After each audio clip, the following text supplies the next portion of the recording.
E vamos de entrevista aqui no Jornal da Rede Alesp. Nós vamos falar agora com o Thiago Brolesi. Ele é consultor de recursos humanos. Ele nos fala aí sobre oportunidades de trabalho em tempos tão difíceis como esse, né, Melissa? Exatamente. Bom dia, Thiago. Seja bem-vindo ao Jornal da Rede Alesp.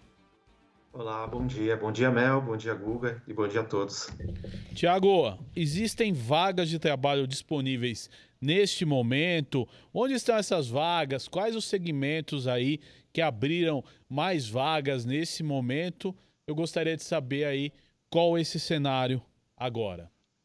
Legal. Guga, sim, teremos. Talvez com um volume menor comparado aos últimos anos, mas sim.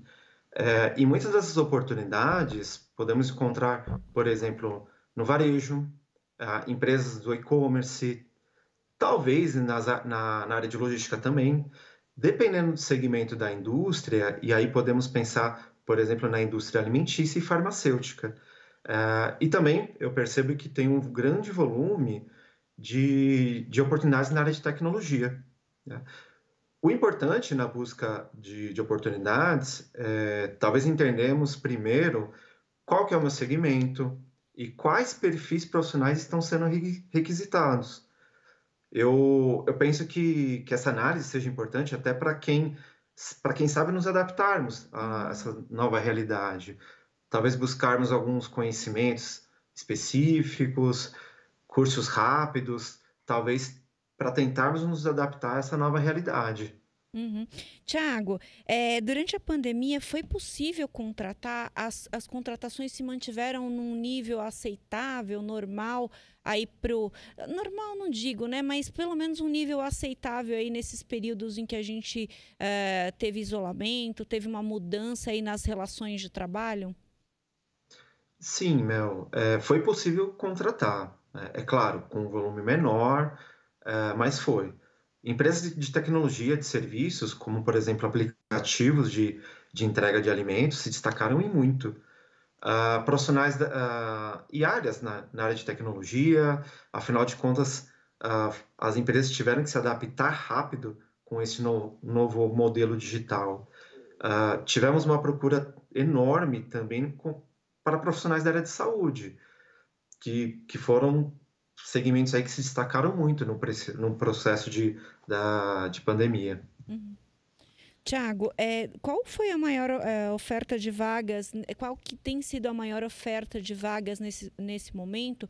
E quais os perfis vocês, recrutadores, estão buscando, né? Qual que é o perfil profissional mais interessante? É, de repente, aquele que tem mais conhecimento ou aquele que tem mais vontade? Mel, eu percebo que as empresas estão observando aqueles chamados soft skills, que são habilidades comportamentais e competências. Então, profissionais que demonstram características flexíveis, de fácil adaptação, profissionais que têm uma agilidade e facilidade em entender a tecnologia, têm uma chance maior de se destacarem nos processos. Falando em oferta de vagas, nesse momento, eu percebo que é um misto, principalmente no momento que nós estamos, no final do ano, eu percebo que tem um volume muito grande de vagas operacionais, e alguns cargos também com perfil mais de planejamento estratégico. Então, perfis de analista sênior, pleno, estão se destacando nesse momento também. Agora, é interessante também, como a gente falou, é um momento que muitas pessoas estão buscando oportunidade de trabalho. É possível que essas vagas aí, que de repente são temporárias, elas se tornem efetivas? E uma outra questão, né? Essa época de final de ano, geralmente o comércio, ele contratava muitos profissionais aí para a época de Natal, né? Com o aumento das vendas. Você acha que isso vai acontecer esse ano também? Guga, eu penso que sim, tá? A média de efetivação pós final de ano pode chegar em torno de 20%. Talvez o mercado ainda precisará entender e se adaptar como que eles vão poder acolher esses profissionais, porque nós não temos ali perspectivas ou o que pode acontecer a partir de janeiro, está muito incerto ainda, mas eu acredito que sim, a média em torno de 20% pode ser efetivados. O que eu percebo é que o mercado ele antecipou um pouco o início do que seria o início de Natal. Então, lá para outubro, nós já começamos a observar, por exemplo, os mercados vendendo produtos de Natal. Então, eu percebo sim que houve uma antecipação e as contratações, mesmo temporárias, começaram ali perto da segunda quinzena de outubro e vai se estender e tá, na verdade, entre novembro até início de dezembro.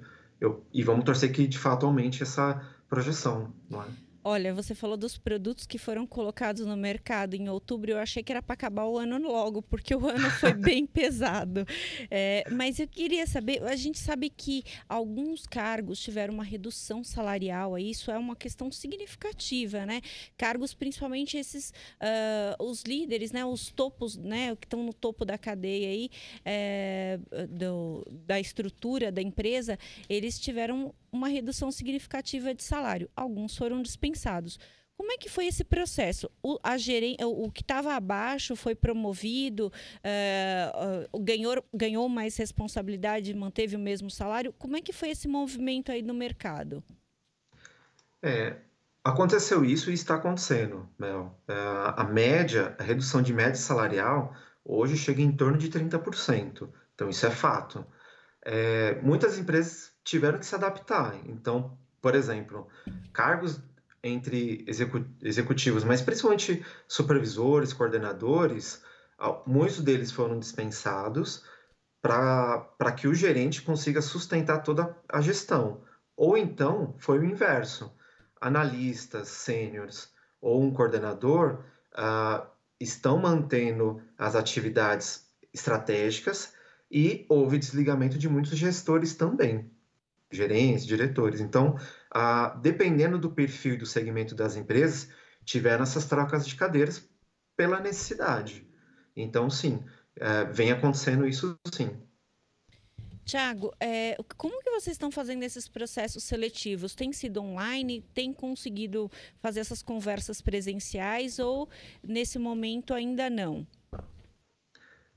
Mel, eu percebo que muitos processos seletivos, né, eu vou colocar uma estimativa, mas é minha, tá? Em torno ainda de 90% estão sendo feitas de forma remota, de forma digital. Primeiro porque muitos aplicativos, muitos sites já oferecem essa possibilidade, então isso a gente já consegue direcionar e captar melhor o profissional. E a própria facilidade de você realizar uma entrevista, por exemplo, pelos aplicativos que hoje tem disponíveis. E eu percebo que ainda é um volume menor presencial, mas dependendo também muito da necessidade da empresa, ou até mesmo questões culturais. Mas a maioria dos processos seletivos que eu percebo ainda estão sim sendo de forma digital. O que vocês consideram nesses processos seletivos? Por exemplo, se a pessoa está vestida adequadamente, se o cenário está adequado, se a internet está boa, isso pode contar de alguma forma? Poxa, Mel, pode. Só que mais que isso, eu acho que o profissional de recursos humanos, nesse momento, ele teve que se adaptar e entender que os processos seletivos estão sendo feitos em casa, por exemplo. Então, pode acontecer alguma coisa. Então, acho que nesse momento, o profissional de RH, ele flexibilizou algumas características e atitudes, porque é o nosso momento. Só que, é claro, o profissional que está realizando a entrevista, ele também tem que se preparar. Então, assim, poxa, é pensar na internet, é pensar no computador que ele está sendo, que ele vai realizar a entrevista, talvez ter um plano B ali, deixar pertinho o celular, caso o computador não funcione por algum motivo, é pensar num plano B. Pensar talvez num lugar calmo, com uma iluminação boa, para a pessoa também poder ver o profissional de uma forma mais adequada. Então, sim, eu acho que foi um misto. O profissional de RH, ele flexibilizou algumas características e atitudes, e o profissional também, que está sendo entrevistado, ele tem que pensar na questão digital e no momento e no local que ele estará. Uhum. Agora, Tiago, é importante, né, a gente abordar um assunto também. Você acha que esses profissionais de RH, eles estão realmente preparados para esse processo online? A gente vê que às vezes, né, são entrevistas muito superficiais, é muito diferente de quando você está frente a frente, olho no olho, você observa os gestos das pessoas e tudo mais. Você acha que realmente esses profissionais eles estão preparados para isso? Poxa, Guga, eu vou ser otimista. Eu quero torcer que sim, que esses profissionais estejam preparados. É claro, se antes o nosso processo seletivo ele tinha uma demanda maior presencial, então nós já tínhamos uma rotina para entender o profissional de forma presencial, nós tivemos que se adaptar também. Então, eu quero torcer que sim, que eles se prepararam e estão se preparando. Agora, é claro, você entender um profissional, eu digo entender, entender o histórico dele, analisar a questão comportamental, ela teve que se adaptar. Então, tiveram algumas características do processo seletivo que não faz sentido eu analisar de forma digital, por um vídeo, por exemplo. Uhum. Então, é uma adaptação também nossa, profissionais de RH, que devemos sim flexibilizar algumas coisas e analisar outras. Todo mundo está se reinventando, né? Essa que é a Com verdade. certeza, com Agora, certeza. agora é importante, Tiago, até, por exemplo, né, vamos supor uma pessoa aí que busca, né, uma vaga em tal empresa aí e de repente é um projeto de vida desse profissional, eu quero trabalhar em tal empresa. E aí a hora que ele consegue uma entrevista, ele cai de repente num profissional de RH que não está adaptado a esse novo contexto e de repente perde essa oportunidade. Como isso pode ser evitado, essa frustração do profissional?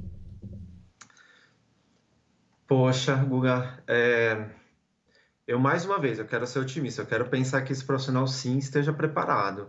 É, mas vamos pensar, claro, em possibilidades. Uma vez que o profissional ele tem ali uma vontade, uma necessidade de trabalhar naquela empresa e conquistou uma primeira fase do processo seletivo, eu penso assim, vamos fazer a nossa parte, como profissional que esteja buscando uma oportunidade. Então, se prepara, analisa o currículo, valida a comunicação para tentar transferir o máximo possível de assertividade para o profissional de RH. Porque o processo seletivo em si, Guga, ainda continua sendo aquelas perguntas triviais. Então, se eu já me preparei antes no que ele quer que eu fale a ele, isso já me dá uma segurança muito maior no que eu vou falar. Agora, é claro, Guga, vamos pensar que nesse momento existe também um volume grande de profissionais e profissionais qualificados. Então, às vezes o processo seletivo ele vai ser analisado por N profissionais e pode ser que naquele momento aquele profissional não seja escolhido. Então tem N possibilidades aí. Às vezes o profissional é excelente, mas eu tenho características pré-determinadas para aquela vaga e aí pode não ocorrer uma contratação naquele momento. Tiago, a gente sabe que, por exemplo, a segunda-feira é o dia que é marcado como tradicional para sair para procurar emprego, distribuir currículo. A gente não tem mais essa possibilidade, não tem essa possibilidade nesse momento, né? Porque o contato está o mais restrito possível. Porém, a gente sabe que nem todo mundo tem intimidade com a internet, né? Algumas pessoas, até para cargos mais simples, têm uma certa dificuldade de ter acesso aí ao envio da candidatura para as vagas de maneira online. Como é que vocês estão fazendo essa equalização aí entre as pessoas que têm uma facilidade maior de ir de porta em porta nas agências e efetivamente quem não tem intimidade também com a internet, com os meios online? Certo. É, de fato, hoje o processo online é o que maior nos dá volume e possibilidades. Mas vamos pensar também em outras questões. Então, por exemplo, a gente precisa pensar quem que é a nossa rede de conexões, e aí é o famoso networking, pois muitas oportunidades aparecem por indicação, então não necessariamente você vai precisar de um aplicativo ou de um site. Então, precisa, assim, pensar e mapear quem são as pessoas próximas que podem nos ajudar. A gente pode pensar também, buscar oportunidades no nosso bairro, né? Por que não? Muitas pessoas pensam somente em ir, por exemplo, nas regiões centrais ou buscar nos aplicativos. Mas dependendo da região onde eu moro, tem ali supermercados, agências, enfim, N possibilidades porque eu possa ir de forma presencial. Então a gente precisa analisar, claro, nosso momento atual, nossa realidade e pensar essas possibilidades. Tentarmos não centralizar em um único aplicativo ou plataforma. Porque sim, tem um volume maior por esse lado, mas também tem um volume maior quando a gente começa a avaliar o nosso dia a dia. Às vezes, por exemplo, poxa, se nós formos num shopping, onde muitos profissionais ali, muitos gestores estão ali no dia a dia, por que não conversar diretamente com eles, levar nosso currículo de forma presencial? E aí o profissional vai avaliar, Tiago, por exemplo, você precisa se aplicar na vaga também aqui no site, mas vou ficar com o seu currículo, tudo bem? É já uma possibilidade de empatia, de networking. Então tem N possibilidades, a gente precisa pensar aonde nós estamos inseridos e se faz sentido ir de forma presencial. Uhum. Você falou, Thiago, sobre a questão do network. Vamos explicar para as pessoas o que é o network, como que ela pode fazer. É contar para todo mundo efetivamente que está precisando de uma oportunidade de trabalho? Ótimo. O famoso networking são os nossos relacionamentos. E aí eu divido em duas partes, assim, em dois perfis, vamos dizer assim. Enquanto o nosso networking informal, que pode ser os nossos amigos, os nossos familiares, pessoas próximas, de fato, que podem nos ajudar. Eu digo até, muitas vezes, que o nosso networking informal, a gente faz com que eles trabalhem para nós, porque são mais pares de olhos no mercado para nós nesse momento. Então, você precisa mapear e entender para quem que você vai dizer que você gostaria de uma oportunidade ou que você está buscando vagas naquele momento. Em contrapartida, Mel, tem aquele público formal. Quem é esse público? A gente precisa pensar, por exemplo, os nossos ex-gestores, os nossos professores dos professores da universidade ou dos cursos que nós desenvolvemos. Tem um público ali que exige um cuidado maior da comunicação. Mas se você souber quem são essas pessoas, seja uma, duas ou 10 pessoas, a gente consegue compartilhar a nossa necessidade para essas pessoas. E aí a gente começa a aumentar e captar pessoas que podem nos ajudar naquele momento. Agora, Thiago, até uma última pergunta. Alguns profissionais, né, depois dos 40 anos, quando perdem o emprego, têm muita dificuldade de recolocação. Conversando com alguns especialistas, me falaram que no tempo de pandemia, alguns jovens acabaram se perdendo nessas adaptações e os profissionais mais experientes conseguiram, né, sair melhor dessa situação. Como você vê esse cenário hoje? Ótima colocação, realmente. Ótima pergunta. Guga, nesse processo de pandemia, nós avaliamos assim a agilidade do profissional em entrar em ação. Então, fez sentido sim o mercado observar esse profissional que já tem a qualificação, porque ele entrou para jogar no segundo tempo, aos 40 minutos nas empresas. Em contrapartida, os jovens, que de fato foram impactados diretamente nesse momento, porque se um volume de vagas para esse jovem eram quais? Estágio, processo jovem aprendiz, e esse volume de vagas de fato diminuiu muito. E aí, nesse momento, eu vou dizer assim, início de ano, as empresas e, enfim, o governo, que seja, precisa observar muito bem esse profissional, para que ele não fique excluído. Principalmente nesse momento, né, Guga e Mel? Pensando que esse jovem já não teve a oportunidade do jovem aprendiz ou dos sistemas que cada governo ou cada estado oferece. E a questão acadêmica. Então, o jovem também foi impactado na área acadêmica. E ele teve que também, e muitas vezes ele ficou perdido. Não tinha acesso à internet, logo não sabe como buscar uma vaga, não teve acesso à educação dele, logo ele não, ele está se desqualificando para o mercado. Então é um momento aí que eu digo nós, empresas e governo, precisam observar muito bem esse jovem para começar a trazer ele de volta para o mercado. É isso. Muito obrigada, Thiago, pela sua participação. Acho que a gente deu uma luz ali para quem está do outro lado e está sem saber para onde correr, né, nesse momento difícil. Muito obrigada pelas suas considerações aqui no Jornal da Rede Alesp. Valeu, Thiago. Eu que Obrigado. agradeço. Eu que agradeço, Mel e Gu, e estou à disposição de vocês. Obrigado.